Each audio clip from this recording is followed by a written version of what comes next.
I am Suzanne Siracuse. Welcome to season 3 of my podcast focused on the future, keys to building a profitable, sustainable, and impactful business. And I'm excited to be partnering with wealthmanagement.com on this again. This series will focus on what firms need to embrace to ensure their growth and success for the future. And you'll hear from industry leaders and advisors on what is working for them. I have a great lineup of guests in store, and today I'm speaking with Michael Brady.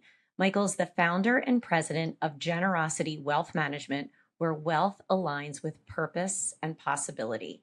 Generosity Wealth empowers clients to live fully by aligning their financial choices with their values, enabling lives of purpose, generosity, and fulfillment. That's so beautiful. Welcome, Michael. Wonderful to see you, and thanks for being my guest today. Thank you. It's a real pleasure to be here. Great. Well, I always like to start off this podcast with asking every guest the same question, and that is, what got you into this business? How did you end up working within the financial planning industry? Well, it's been 34 years now. And when I was in, my whole life, I like to solve problems. I like to solve, riddles and get to the endorphin high of having a problem, but yet solving it is really high. But I also like people. So when I was in college, I got my degrees in finance and economics, and I didn't really know exactly where that was going to lead me. You graduate and reality hits. My very first job was working as, being mentored by a few financial planners. And I thought I was going to go in there and solve some problems and do some spreadsheets and analysis. And that's where the value was. And I realized that these people cared about their clients. They had the people skill, the emotional intelligence that I strived for. And I saw that, I'm going to use a little analogy here. Doctors, they're like scientists. They solve problems. But these people, they were doctors behind closed doors. But when they were interfacing with their clients, they were like nurses. They cared about the people and their lives, and they became friends, and they were having fun. And I decided at 22 years old, that's what I want to do for the rest of my life. And I frankly, don't tell any of my clients, but I would probably do this for free. I love it so much. Every day is different. Every day I have new problems or issues or something that comes up. I get to talk with my clients. They're fun. They're good people, and I make an impact in their lives and in mine. That's how I got into it. That's why I stay. Yeah, I love that you consider yourself a problem solver. I say that all the time. I'm like, I'm a creative problem solver. And it's true, right? Every client has a different problem to solve. So you mentioned that you hooked up with a couple of financial advisors. How did you meet them? Was it just by chance? Like, how did you even get introduced to them? Yes. Well, this was back in 1991. So I believe that it was the classified ads. I mean, I was so clueless. I was the first one and kind of only in my family to go to college. So I had this perception, which is wrong, that you get a college degree and pretty much everyone kind of recruits you like the NFL draft or something. And it doesn't quite work that way, come to find out. So I really worked right from the beginning, kind of at the bottom, administrative work, as I was being mentored by these two financial advisors. This was back in Michigan. I knew that Michigan wasn't my path. I grew up there. I had a very positive experience, but I had wanderlust. I wanted to see the rest of the world. And so I made my way out here to Colorado, where, 32 years later, I'm now here in Boulder, Colorado. And I met up with, another financial advisor, once again, through classified ads, because I didn't know anybody. I had no job. I had, no friends. I had a place to live for 6 weeks at a college place in between semesters. And I made my way from there. And he mentored me for the next 13 years until as the story will unfold, I kind of went off on my own, and the story gets, I think, good. So. Oh my God. Well, first of all, that was very brave of you to do, to kind of just go off without a job, without knowing people. I think that is such a brave thing to do. And I remember the classified ads myself. I think that's how I got my first job too. There was no such thing as internships back in the day, right? Right. So I love that story. And I really want to start like compiling just like a book of all of the stories of how everybody got into this profession, because everyone's is completely unique and different. And There's speaking something to be of said. unique and different, I was just going to say, there's something to be said for being naive. If you overthink things, sometimes you don't really take a risk. And so the number of my peers that they say, wow, if I'd known how difficult it was going to be starting a business, maybe I wouldn't have done it or what. But of course, it's the greatest thing they ever did. Or I talk with parents and they're the same way. I had no idea how hard it was going to be, but of course, the most rewarding. And so for me, I I was 24 when I moved out. I had nothing to lose from my point of view, so I'm glad I didn't overthink it. oh, I love that. That's a great point too, right? Don't overthink things. Um, so your firm name, Generosity Wealth Management, which I just love, and the how we partner section on your website clearly reflect your values driven philosophy.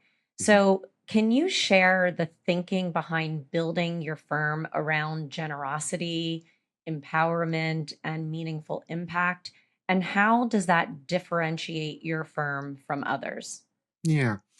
So once I got out here to Colorado, I got my job and I met up with a number of other financial planners. I was in my 20s, kind of working through my 30s. Externally, we were very successful. People were looking at us. We're doing all kinds of very technical things, and it was exciting and fun.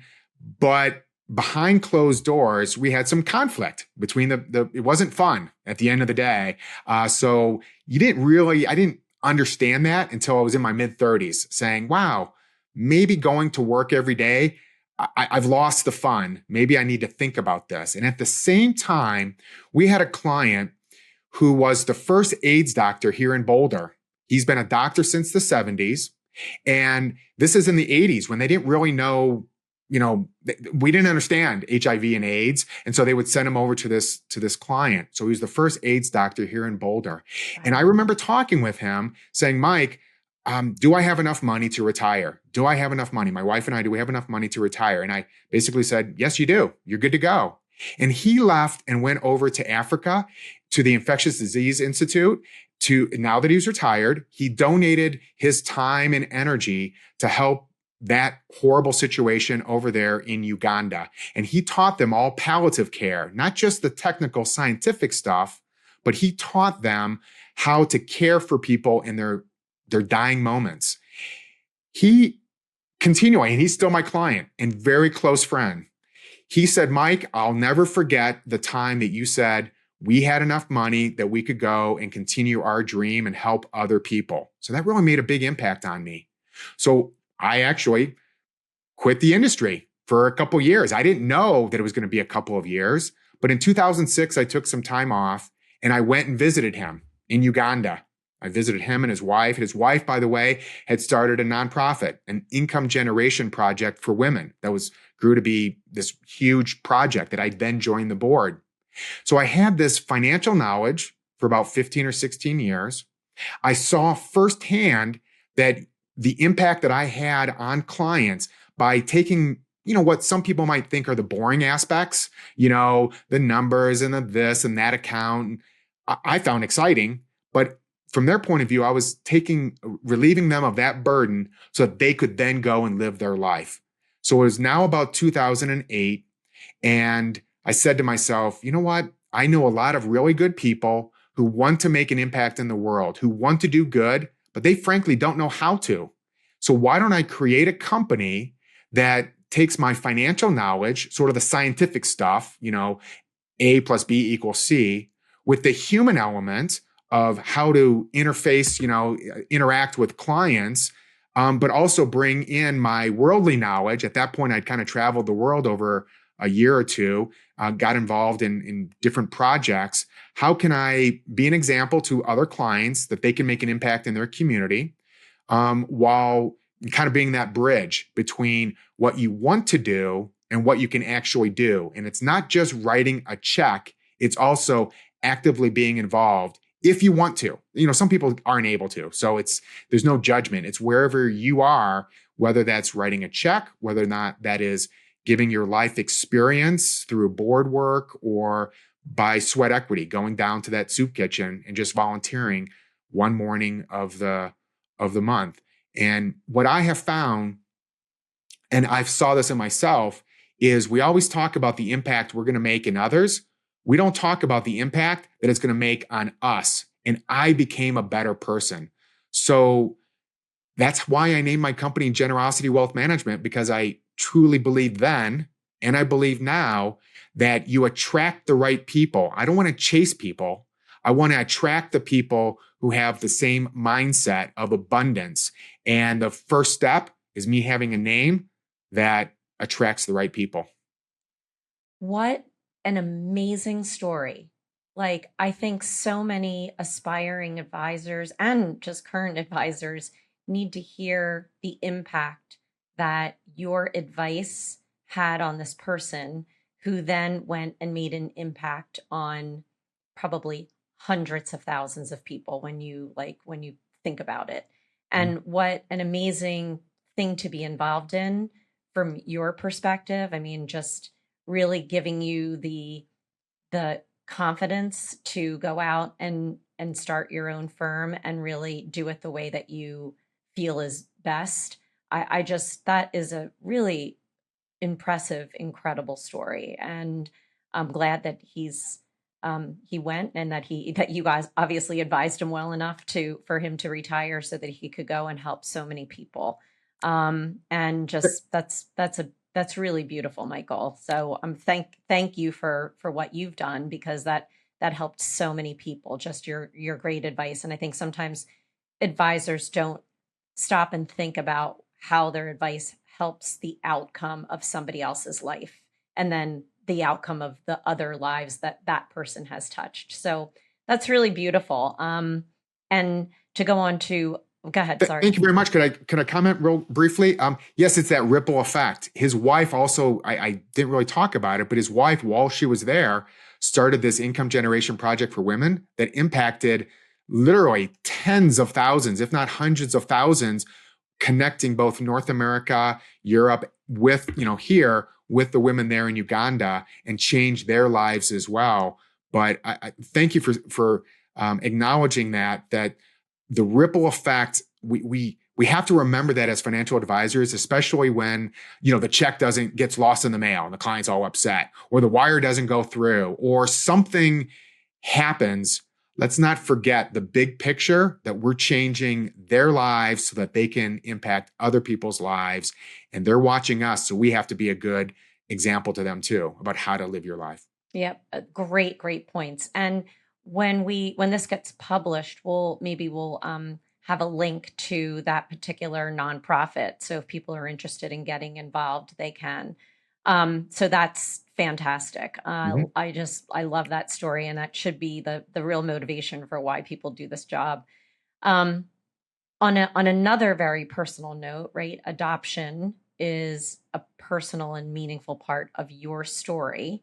Yes. So, how has your own experience with adoption influenced why you decided to focus on that specific niche within your own financial planning practice? Can you share a little bit about that?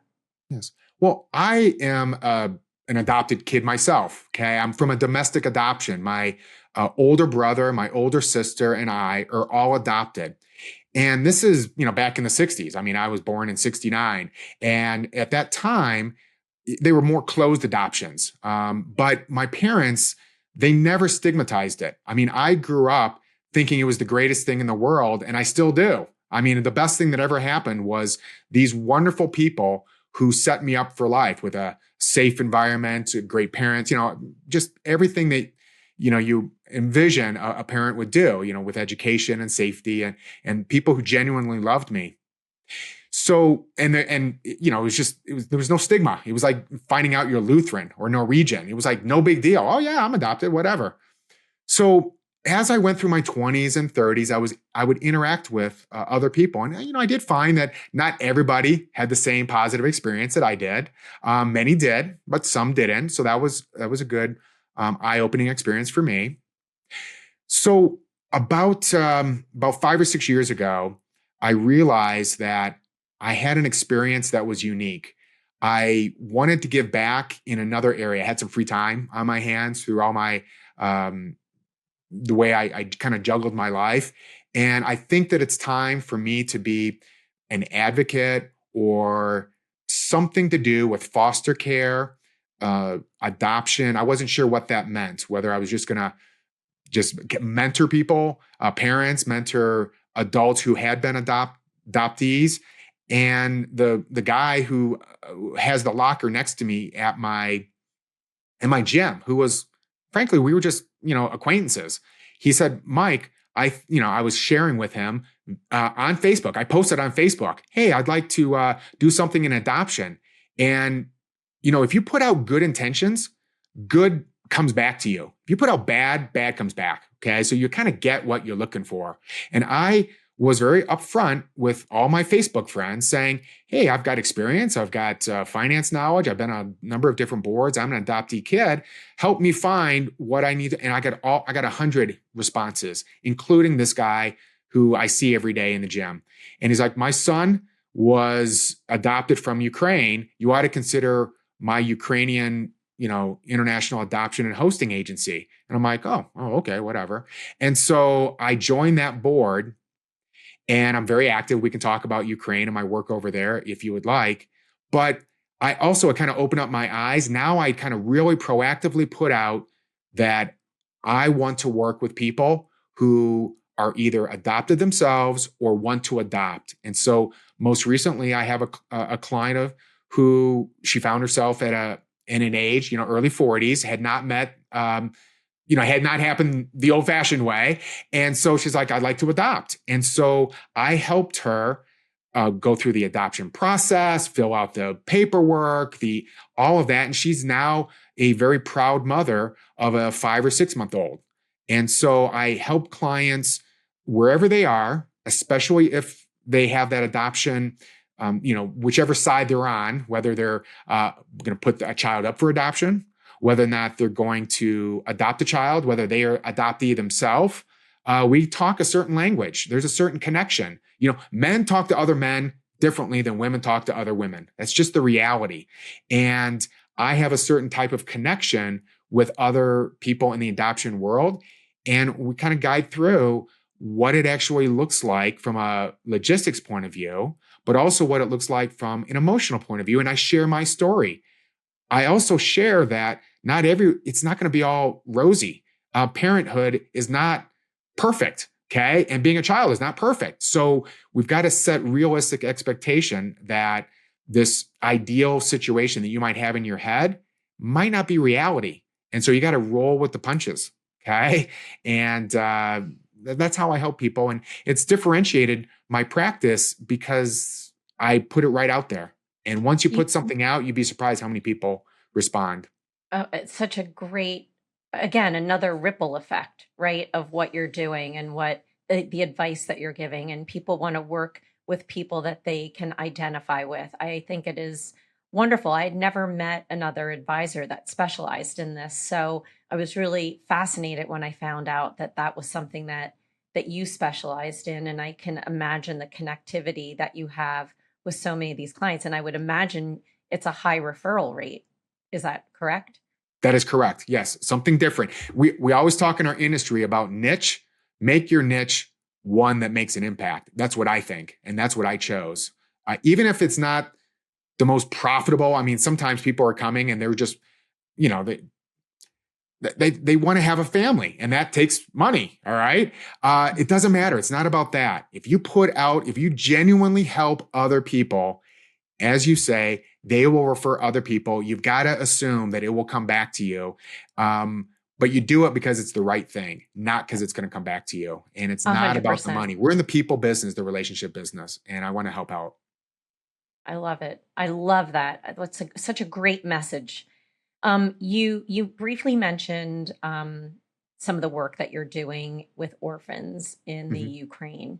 Can you talk about that experience a bit, and how did you find the time, quite frankly, to do this?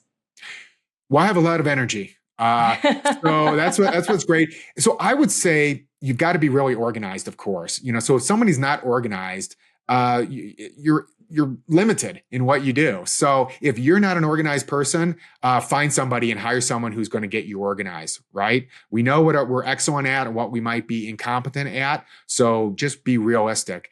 Um, and I also find that if something's of value to you, you find the time. If you never have time to work out or to eat healthy, and then you have a heart attack, somehow you found the time to go work out and to eat healthy because you're now motivated. I joined this Frontier Horizon, this organization. It's a international hosting and adoption agency. Literally 3 weeks before 2022, Putin invaded Ukraine most recently. And so I jumped in with both feet. I thought to myself, oh, how much time can it take? Well, big stuff happened, go figure. And so a week later, we're talking March 1st, I was actually in Poland working with some of the orphans that we had evacuated from the country of Ukraine. We, as an organization, put many of the kids who were in the orphanages that we had relationships with on trains and on buses in order to get them evacuated to Poland and to Germany. And there's still kids that are 3.5 years later that are in Poland and Germany. Now, there's some kids who are still within the border. So if you have a guardian, like a grandparent, a family friend, aunt, uncle, you're probably still within the border. So we thought to ourselves, what are we going to do? We've been an organization in Ukraine for decades at this point. Do we just hope that this ends quickly? Because they stopped all international adoptions. Okay, so it's still closed today. You domestically, if you're a Ukrainian national, within the border, you can adopt another Ukrainian child. But if you're an American, a European, a non-Ukrainian, they won't allow it. Okay, at this point. So we thought to ourselves, what do we do? There's kids who were connected with Americans. We're pretty much primarily American based. They were maybe on step number 18 of 20. They were just ready for the judge to sign off on it. And then the rug got pulled out from under both sides. So we thought to ourselves, well, the kids are on the east and the central part, very close to the front line. What if we put them on trains and have a camp in Western Ukraine? So we have like a summer camp. And then we have a winter camp when, of course, it's January or February. And so for an entire week, the kids, most recently, I was there in August, we had 250 kids who get to be a kid for an entire week. We're talking like arts and crafts and singing and, your traditional stereotype of a summer camp. And during that time, we have them in groups of, 10 or 12. They have a camp counselor. Okay, that might be a teacher, might be a camp counselor who works. We provide that camp counselor with trauma work, the skills, the tools for them to identify children who might have some mental trauma. It's not that we can work and fix it all in 1 week, but we identify the kids who might need some follow-up work, after the camp is done. We look for kids who might have a lazy eye or dental work or a leg that's burned or scarred or something so that we can get follow-up physical work done with them as well. So medical work. So I've been going pretty much every 6 months. I was there in August. I'll go again at the end of January. And we have some, wonderful donors here who help sponsor the kids. So it's, of course, free for all the kids. We are helping these kids with their mental health, their medical health for 1 week. And so that they can go back refreshed for a whole week. They have no air raid sirens. They're not constantly being bombarded by, the anxiety of what's going to happen next. And so that's the work that I'm doing over there in Ukraine. My gosh, I feel like, I need to be doing more listening to you and just what you're doing. But again, that ripple effect of the profession that you chose and the ability to utilize your knowledge and the flexibility that an advisor and having your own practice can provide so that you can do this amazing work. How sad the whole situation is. It's still going on. And the fact that you can at least give these kids a break for as you said, a week or two, a year, and just hopefully the adoption process gets back on track sooner than later, because you don't even realize, we are all in our own lives, in our own heads, and you realize like you're having a bad day, and then you think about what's going on over there and in other parts of the world. So again, just that ripple effect, and what a generous person you are. What a great name for your firm, for Thank sure. you. Seriously. And we'll put a link into that if people can, if they are interested in supporting that in any kind of way, we can put that into the link when this podcast comes out. So on a completely other note, my goodness, talk about shifting gears. Um, I know you've been an early adopter of AI tools within your practice, and Mhm. AI is it's just everywhere. I just came back from the Future Proof conference, and there was a million different AI discussions going on there. So I'd love to know, how are you using AI today to improve efficiencies in your practice, and where do you see the greatest potential for AI in wealth management going forward? So throughout my entire career, I have always tried to be more productive. If there's nothing more irritating than when I see someone doing something in a way that's like, oh my God, you found the hard way to do something simple. And I remember when I moved out here to Colorado, my boss at the time, he's like, I want to hire lazy, smart people because they'll find efficient ways to do things. And so I'm not sure that that's exactly what I am, but I do try to be efficient with my time. So when I meet with a client, I want to be present with them. So I tell that client, I'm going to use the AI to, I want to be present here. So I'm going to use AI note taker, and I will share the notes with you afterwards. It helps us go through the process together so that I know that I've heard everything that's important to you here today. And what I do a lot of times with clients, another way that I use AI is I might throw out a concept. I might use some technical term like, oh yeah, step up in basis, or this is the way this Roth conversion works, or something technical. And I'll say, you know what? I'm going to follow up with a nice explanation of it so that you can kind of read it at your own leisure. So we don't have to, leave here, knowing exactly everything about it right now. And so when I do my notes with the clients, I will use AI, just whatever Chat GPT or AI. I might say, tell me a little bit about step up and basis and some pros and cons. It's an easy way for what I might have written, that it does it on my behalf. Now, of course, I have to make sure that it's correct. Okay, I was going to write it anyway. I have to make sure that it properly reflects what I would have written myself. It just did it in about 10 seconds, just as if I had given it to a human, assistant. I've got to review their work too. Why do I think that I don't have to review work that a computer does on my behalf? And so the client then can read about the pros and the cons or how something might work at their leisure when they're not looking at me saying, I hope Mike doesn't think I'm stupid. No, every time someone leaves my office, I want them to have hope. I want them to feel good. Even if it's some tough stuff that we're talking about, there's always a solution. We don't come up with problems without solutions, not my Yeah. firm. I love that. Those are two really great use cases. And I also think, yeah, the importance of getting started by using AI and then making sure that it's correct and edit it correctly. But it saves so much time. I think those are two really great examples. And more advisors are starting to embrace and adopt AI.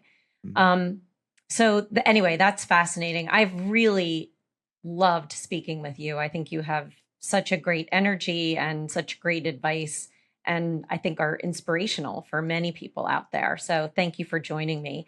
We're on to our last question, and it's one that I Mhm. always ask the same question to each guest, with the title and theme of the podcast focused on the future in mind. What is your last line? What key takeaway do you want to leave our audience with?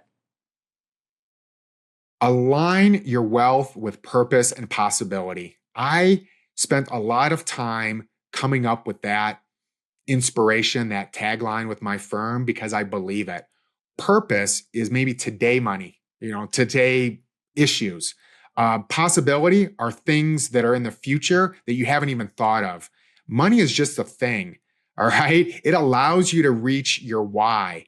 So, what I want people to leave with is help your clients find out what their why is, what their purpose in life is.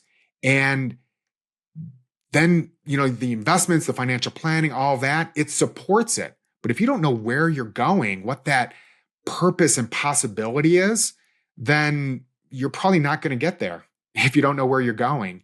And I think that that's really what we can do with clients is to help them have good lives, fulfilling lives, as we talked about earlier, about the ripple effect, because that's going to make a better community, local and global, and we all do our part. And I think that's what we were put on this earth to do as advisors, is to help our clients live their life, in with happiness. And so that's what I want people to remember.